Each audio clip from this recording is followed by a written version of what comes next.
दोस्तों, एक महिला पुलिस वाले को फोन करती है और कहती है कि साहब, मैं और मेरा पति जब अपने घर जा रही थी तो रास्ते में मेरे पति से किसी ने पैसा भी छीन लिया है और उन्हें उठा कर भी ले गया है। आप मेरी मदद करें। जैसे ही पुलिस वाले बात सुनते हैं, इस मामला को काफी सीरियस तरीके से लेते हैं और जो जगह को एड्रेस बताती है उस जगह पर पुलिस वाले पहुंच जाते हैं और वहां जाकर जब उस महिला से पूछताछ करते हैं तो पूछताछ के दौरान उस महिला पे ही शक हो जाता है और शक के आधार पर जब उस महिला को हिरासत में लेते हैं और उससे सख्ती से पूछताछ करते हैं, फिर जो सच्चाई निकल कर आती है वाकई में जब आप सुनेंगे तो आप भी सोचने पे मजबूर हो जाएंगे कि जो पत्नी 7 जन्मों तक साथ रहने की कस्में खाती है, भला वही पत्नी अपने पति के साथ ऐसा कैसे कर सकती है। नमस्कार, प्रणाम, मैं सर्वेश राज। कहानी शुरू करूं इससे पहले आपसे एक छोटी सी गुजारिश है, आप प्लीज वीडियो को लाइक कर दीजिए, साथ ही साथ चैनल को भी सब्सक्राइब कर लीजिए ताकि मेरा हौसला बढ़ता रहे। तो दोस्तों, आज आपको मैं जिस घटना की कहानी सुनाने जा रहा हूँ, दरअसल एक घटना है मध्य प्रदेश की। मध्य प्रदेश में एक जिला लगता है बुरहानपुर और इसी जिला में एक थाना है शाहपुर। शाहपुर थाने के अंतर्गत ही एक गांव है लालपराव और लालपराव में ही एक व्यक्ति रहा करता था जिसका नाम था सिद्धू। दोस्तों, सिद्धू था जिसकी उम्र 35 साल थी और उसके पत्नी थी, उसका नाम दुर्गा था और दुर्गा देखने में बेहद ही खूबसूरत थी। दोस्तों, सिद्धू और दुर्गा में काफी लगाव हुआ करता था। दोनों एक दूसरे से बहुत ही ज्यादा प्यार करते थे। जिंदगी बहुत ही अच्छा खासा बीत रहा था कि धीरे धीरे इस दोनों के बीच में एक व्यक्ति का एंट्री होता है जिसका नाम होता है ईश्वर, और जो ईश्वर था दुर्गा का देवर था। ईश्वर में दुर्गा में जब बातचीत शुरू होती है तो बातचीत की सिलसिला बढ़ते बढ़ते ये प्यार तक पहुंच जाता है। ईश्वर और दुर्गा दोनों एक दूसरे से प्यार करने लगते हैं और धीरे धीरे जब दोनों नजदीकियां बढ़ता है तो एक दूसरे के साथ अवैध संबंध बनाने लगते हैं। दोस्तों, एक बार ऐसा हो जाता है तो सिलसिला थमने का नाम ही नहीं ले रहा था।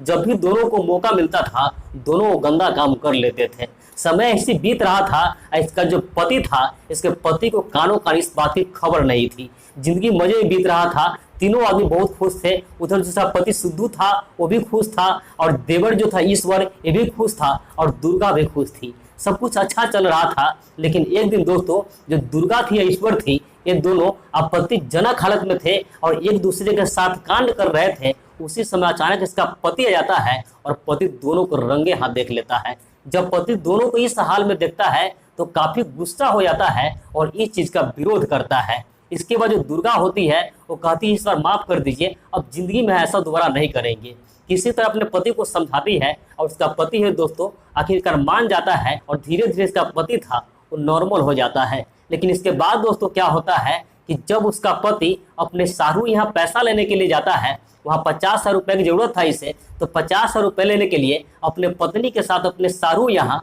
उसी के बगल में गांव है जोसरी गांव जाता है और जोसरी गांव से 50,000 रुपये लेकर रात के 9 बजे जब वापस आ रहा था तो वापस आने के दौरान ही एक जगह है पुरानी आरटीओ बैरियर, उसी के पास से जो महिला होती है पुलिस वाले को फोन करती है और पुलिस वाले को कहती है कि साहब, मैं जब पैसा लेकर अपने पति के साथ घर आ रही थी तो मेरे पति से किसी ने पैसा भी छीन लिया है और उन्हें उठा कर भी ले गया है, आप प्लीज मेरी मदद करें। अब जैसे ही पुलिस वाले बात सुनते हैं तुरंत जो घटनास्थल बताई जाती है पुरानी आरटीओ बैरियर, वहां पे पहुंच जाते हैं और वहां पहुंचकर जब महिला से पूछताछ करते हैं तो महिला कहती है कि हम दोनों रास्ते में आ रहे थे और रास्ते में यहाँ आते ही कुछ बदमाश आया है, उनके साथ मारपीट की है, उनसे पैसा छीन लिया है और जबरदस्ती उठा के ले गया है। बातचीत जब पुलिस वाले और भी बहुत सारी चीज पूछते हैं तो पूछते पूछते जो महिला होती है उस पर शक हो जाता है और शक के आधार पर उसे हिरासत में लेते हैं और हिरासत में लेकर उससे पूछताछ करते हैं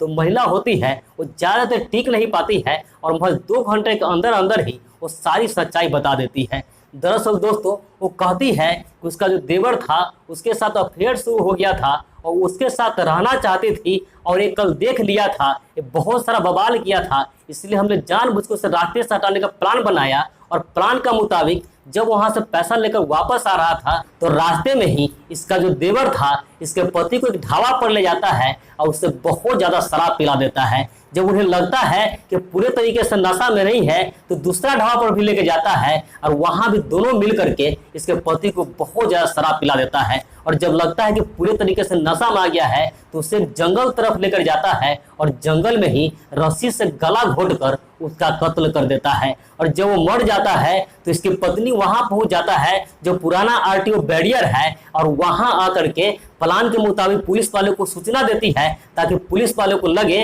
कि ये लूटपाट का मामला है और ये दोनों कभी फंसे नहीं। लेकिन पुलिस वाले जब महिला से पूछताछ करते हैं तो पूछताछ के दौरान ही उन्हें शक होता है और शक का आधार पर पूछने के बाद ही महिला टूटकर सारी सच्चाई बता देती है। जिसके बाद जो पुलिस वाले होते हैं उस महिला को, इसको देवर को गिरफ्तार करते हैं और गिरफ्तार करके जेल भेज देते हैं। तो दोस्तों पूरी कहानी का मकसद किसी की भावनाओं का आहत करना नहीं था, किसी का दिल दुखाना नहीं था, बस समाज मोड़ी इसी घटनाओं से केवल आपको जागरूक करना था, सतर्क करना था। बाकी इस पूरे कहानी पर आपकी क्या राय है कमेंट करके जरूर बताएं। तो मिलते हैं ऐसी किसी नेक्स्ट वीडियो में, जब तक के लिए जय हिंद, वंदे मातरम।